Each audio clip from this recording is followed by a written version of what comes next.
Francis Chan shocked many Protestants and got the attention of many Catholics when he said on camera that the early church believed in the real presence of Christ in the Eucharist. For years, Chan was known for his powerful preaching and his love for scripture. But in a series of recent interviews, he opened up about something deeper, something he didn't learn in seminary. The earliest Christians didn't treat communion like a symbol.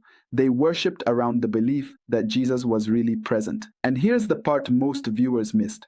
Chan didn't just talk about it. He changed how he worships, how his house church functions, how he prepares for communion. And though he didn't become Catholic, he admitted that Catholic and Orthodox Christians might understand something Protestantism had overlooked.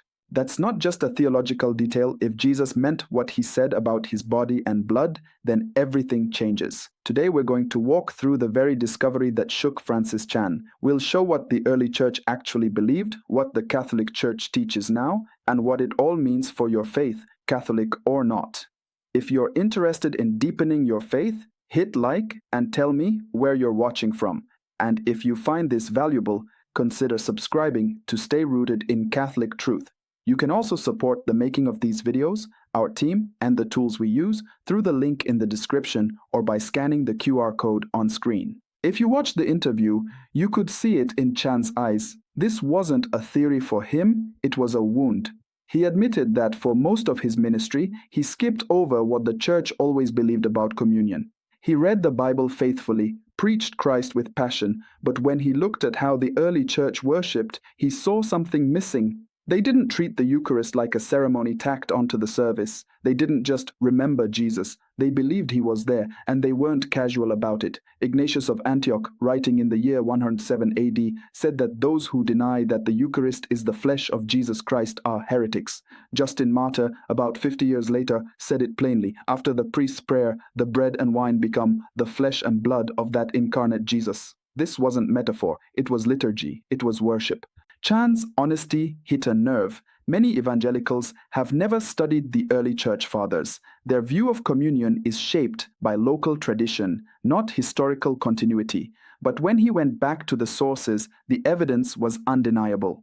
The real presence wasn't a later Catholic invention. It was the assumption of the earliest Christian communities, and that changed how Chan began to lead worship. He stopped centering everything on the sermon. He placed the Lord's Supper at the heart. That sets the stage, but unless you pair it with what's next, the practice thins out. The Bible doesn't treat communion as a symbol-only ritual. Jesus says in John 6:53-55, "Unless you eat the flesh of the Son of Man and drink his blood, you have no life in you. For my flesh is true food, and my blood is true drink."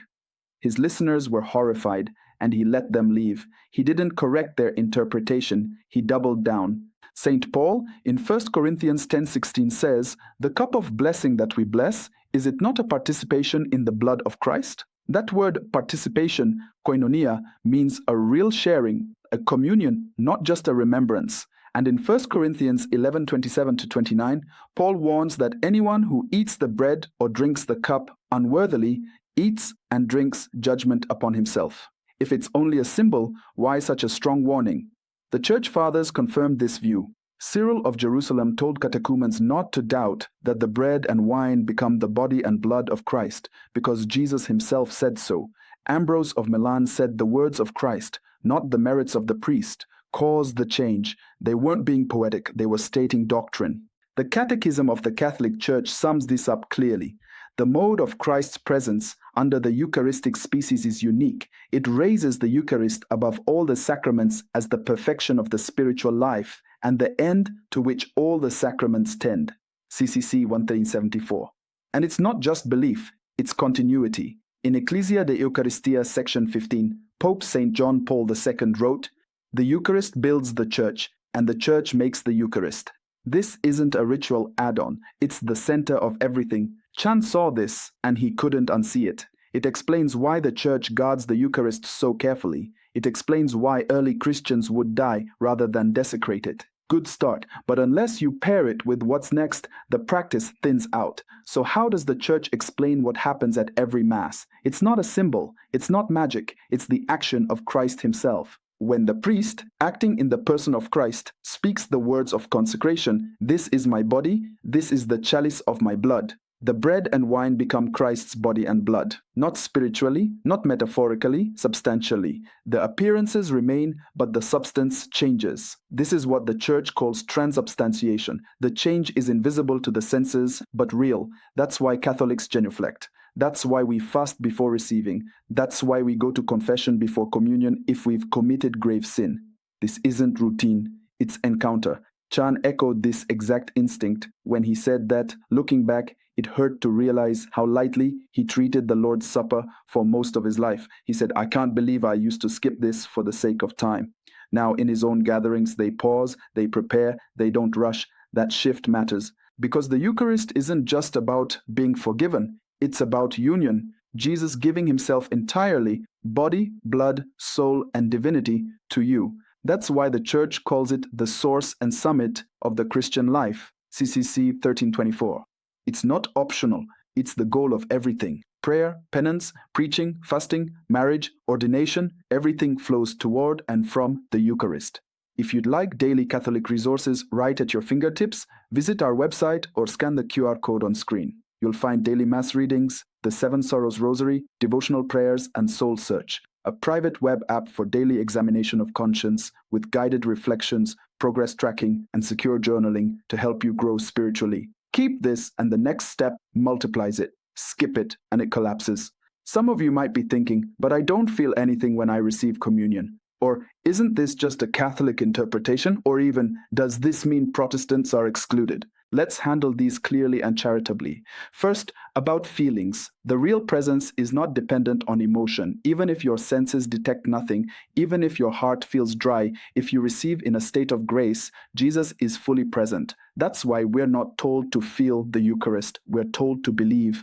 And when aridity or scrupulosity hits, talk to a priest. Don't carry it alone. Second, about interpretation. Some say Jesus was only speaking symbolically in John 6, but the text doesn't support that. The crowd takes him literally, and he lets them leave. He even shifts verbs, using stronger language for chew or gnaw. St. Paul's letters reinforce this literal reading. The early church confirms it. Third, about Protestant Christians. The Church never claims that non-Catholics are automatically outside of God's grace. The Catechism says clearly that those who, through no fault of their own, do not know the gospel, but seek God sincerely may be saved. CCC 847. But the Eucharist is the fullness of communion. It's not about superiority, it's about completion. That's what Chan sensed. He didn't claim that Protestants are cut off. He admitted he had missed something beautiful, something ancient, something real, and he honored that truth. This opens the door. The next part shows how to walk through it. So what's the next step? First, whether you're Catholic or not, start reading John 6. Slowly, prayerfully, read it with the early fathers. Ask what the text actually says, not what we assume it says. Second, if you're Catholic, don't receive casually. Make an examination of conscience before Mass. Fast for at least an hour. Get to confession regularly. And if your parish offers adoration, go. Even once a week. Jesus waits there. Third, talk about this with others. Not to debate, but to discover. Share sources, not just opinions. Share Justin Martyr. Share Ignatius. Share Scripture. Let the Fathers speak. Fourth, pray for unity. Jesus prayed in John 17:21 that they may all be one, that unity won't come through compromise, but through truth and charity together. The Eucharist is the heart of that unity. If this helped you, share it with a friend, subscribe, and check out our web app for daily Catholic resources and Soul Search to guide your spiritual journey. Clarity becomes courage when you live it.